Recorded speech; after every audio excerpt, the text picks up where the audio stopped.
Hello everyone, in this video I'm going to show a step-by-step tutorial on how to add coupon into wallet on Booking.com account. So first we're going to go to the Booking.com app. Then once you're here, we're going to click on the profile section on the top right corner. So there's the rewards and wallet section, we're going to click on it. Then I'm going to click on add coupon into wallet. So what this does is going to earn you travel rewards as well as you can pay with wallet to save money. And you can also track everything at a glance. So you guys can enter your coupon code here.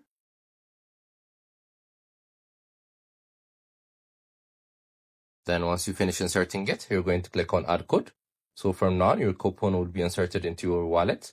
So you'll receive many benefits from it. So that's how you basically do it. It's an easy tutorial. Make sure to also check our other videos as we've been posting daily.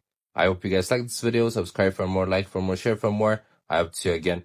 Goodbye.